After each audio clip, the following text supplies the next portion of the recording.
Page number 1524 1524 सर्ग 128मो विपश्चित राजानु अविद्यामा भ्रमण। आ 128मा सर्गमां ते अंधकारमय खाईने उतर्या पछी ब्रह्मांडना आवरणों विषे अने ए विपश्चित राजाना अविद्यामां भ्रमण थया विषे वर्णन करवामां आवशे। वशिष्ठ बोल्या, मैं आजे भूगोल अने ज्योतिष चक्र वगैरेनुं परिमाण कह्युं ते आपणा सौ योगीजनने प्रत्यक्ष छे। केवळ अनुमान सिद्ध छे एम नथी। योग अने ज्ञानना अभ्यासथी सिद्ध थयेला तत्व साक्षात्कारवाळा आतिवाही सूक्ष्म देह वडे ज ते देखाय छे, पण आदिभौतिक स्थूल देह वडे ते जोई शकातुं नथी। आ उपर जे विषे मैं वर्णन कर्युं ते आपणा आ जगतरूपी स्वप्ननुं छे। बीजा जगतो रूपी स्वप्नोमां पण एवी ज जातनी स्थिति रहेली छे अने कोई ठेकाणे मायानी अनिर्वचनीयताने लीधे बीजी जातनी स्थिति पण छे। बीजा जगतरूपी स्वप्नोनी आकृति अने तेनुं परिणाम आदि कहेवानुं शुं प्रयोजन छे, केम के चालू प्रसंगमां उपयोगी थाय तेवी कथा विना बीजी कथा बुद्धिमान पुरुषोनी होती नथी। हे पंडित सभासदो, आपणा आ जगत प्रमाणे जोता तो सर्व ब्रह्मांडोना मध्यमां आवेला सर्व द्वीपोना अने समुद्रोना उत्तर भागमां मेरु तथा दक्षिण भागमां लोकालोक पर्वत रहेलो छे, माटे सर्व प्राणीओना समूह वडे भरेला बीजा ब्रह्मांडोना संबंधमां पण आवुं अनुमान जेने थतुं होय ते भले तेवुं अनुमान बांधो। आ 1524 1524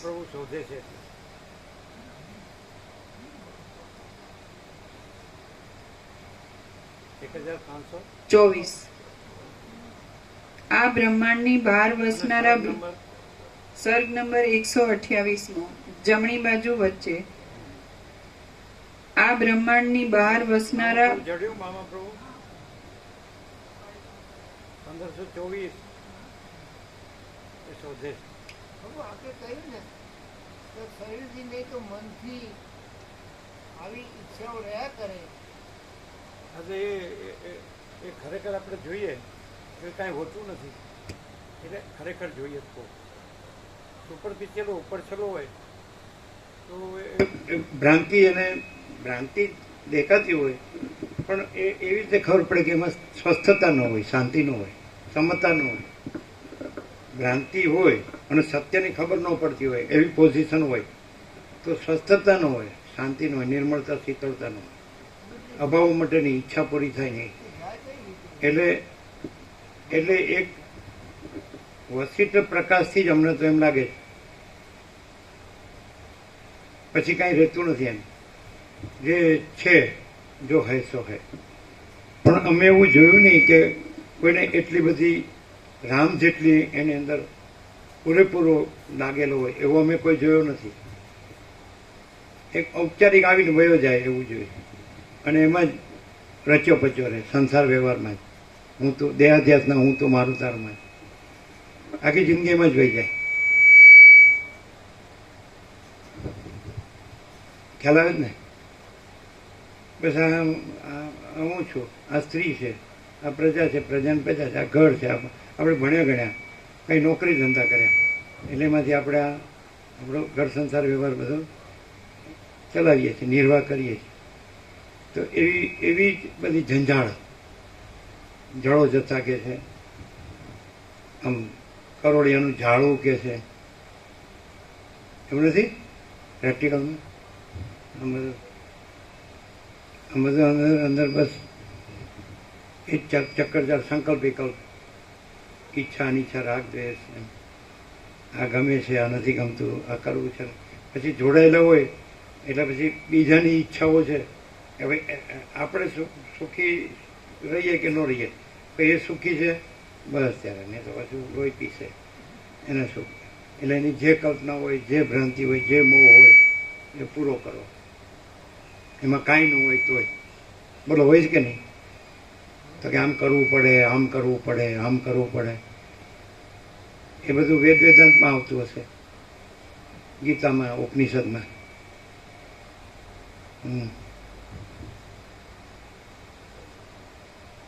હવે શું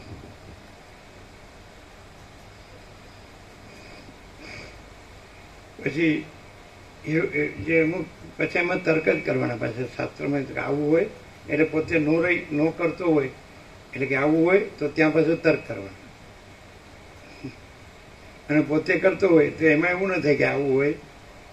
પોતે જે કરતો હોય ને, અહમણ વાસના ભ્રાંતિની ગુલામીમાં સુખ ભ્રાંતિ, રાજ્ય ભોગો લક્ષ્મીની ભ્રાંતિની લઘુતા ગ્રંથિ ભ્રાંતિ, દ્વૈત ભ્રાંતિની લઘુતા ગ્રંથિ ભ્રાંતિ, કે હું આ દેહમાં અમુક જીવ છું, આ દેહમાં અમુક વ્યક્તિ છું, સ્ત્રી છું, પુરુષ છું. એમાં એવું ન થાય કે આવું હોય, એમાં એવું ન થાય. પણ ધારો કે શ્રુતિમાં એવું હોય કે ન કર્મણા ન પ્રજયા ન ધને ન ત્યાગે નહીં કે ન મૃતત્વ માણસો, તો કે આવું હોય? કર્મથી નહીં, ધનથી નહીં, પ્રજાથી નહીં, ત્યાગથી જ અમૃતત્વની પ્રાપ્તિ થાય છે, તો કે આવું હોય?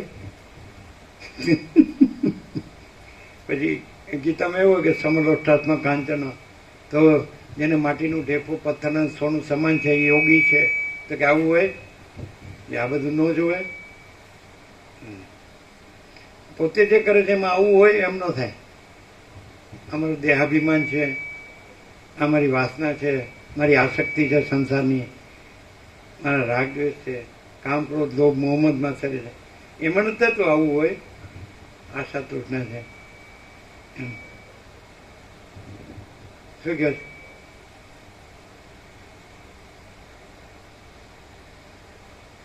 હા, શું છે બોલો? મનથી થતું હોય તો કોને ખબર પડે કે આ કાંઈ નથી? એને ખબર પડે કે જે સમ્યક જાણે, સમ્યક જ્ઞાન, એને ખબર પડે કે આ કાંઈ નથી, સમ્યક યથાર્થ. પણ અજ્ઞાન ભ્રાંતિ હોય ને તો એને ભ્રાંતિમાં સ્વસ્થતા ન હોય, સમતા ન હોય, શાંતિ ન હોય, નિર્મળતા શીતળતા ન હોય, પૂર્ણતા કે તૃપ્તિ કે સંતોષ સમાધાન કશું ના હોય, તો પણ એને યથાર્થ જાણતો ન હોય એટલે એ ભ્રાંતિમાં જ ટળવળ્યા કરે મનથી. પણ વસિષ્ઠ પ્રકાશ હોય એટલે એ સૂર્યનારાયણ ભગવાનમાં રાત્રિનો અંધકાર કાંઈ ન કરી શકે, અને ભૂર્ભુવ સ્વહનું કાંઈ ન કરી શકે. કે સૂર્યનારાયણ ભગવાન એટલે સૂર્યનારાયણ ભગવાન, પછી બીજું કાંઈ નહીં એમ. એટલે એ તો જેને કેવળ જ્ઞાન થયું હોય, પૂર્ણ જ્ઞાન થયું હોય, તો એને માટે એને પછી આખું દ્રશ્ય કાંઈ નથી, આખો આકાશે કાંઈ ન હોય, પછી એમાં રહેલી આખી સૃષ્ટિ કાંઈ ન હોય, પછી વળી મન ને પછી મનનું થતું હોય ને બધું ક્યાં આવે કે નહીં? મને કે ચાલો તમે એમ કહો કે આ તમે બેઠા છો અને તમે સત્સંગ કરો છો, યોગા સીટનું સરળ શ્રવણ છે, તો તમારી આંખો છે, તમને બધું દેખાય છે, તમારે કાન છે, તમને બધું સંભળાય છે, તમારે નાક છે, તમે સૂંઘી શકો, તમારે ચામડીનો સ્પર્શ થાય, તમારી જીભનો સ્વાદ થાય, તમારે બધા ઓર્ગન્સ છે, નખથી શીખ બધું દેહ છે, પછી કર્મેન્દ્રિય જ્ઞાનેન્દ્રિય છે, મન બુદ્ધિ ચિત્ત અહંકાર છે, પ્રાણ પ્રકૃતિ છે, જીવ છે, બધું છે. ચાલો એને તમે કેવું જાણશો? અમારે બધું છે. અમે એમ કહીએ કે વસિત પ્રકાશથી અમને સંપૂર્ણ પ્રકાશ છે, કે જે કંઈ છે તે સગણું પરમ ચિદાકાશ પરમ જ્યોતિ અખંડ જ્યોતિ જ છે, બીજું કોઈ નથી, કાંઈ નથી, અને કાંઈ થતું નથી. તો એ તમે ન માની શકો, કારણ કે તમને થયું ન હોય. અમને થયું છે એટલે અમે કહીએ છીએ અને રહીએ છીએ. પણ તમારે હવે એમાં જે કાંઈ ન હોય, એવી જે માયા ભોગ વાસના ભ્રાંતિ મોહ, એ બધું સાચું લાગતું હોય, દેહાધ્યાસ હોય ને હું મારું હોય, સ્ત્રી પુરુષ ને બધું, તો એવું કીધું છે શાસ્ત્રોમાં, આવું કીધું છે ને એમ કરીને લાવો તમે, તો પછી એમ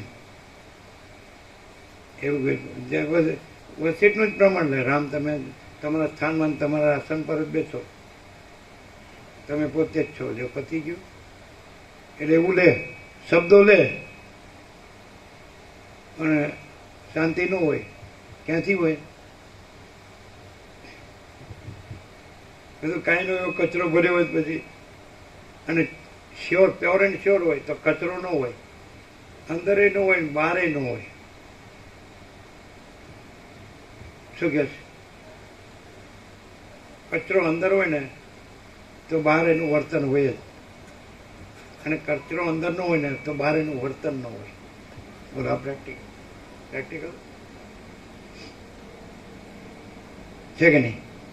બહાર કચરાનું દોડ્યા કરતો હોય, અંદર કચરો ન હોય તો બહાર કચરાનું ન દોડ્યા કરતો હોય, ન મથ્યા કરતો હોય,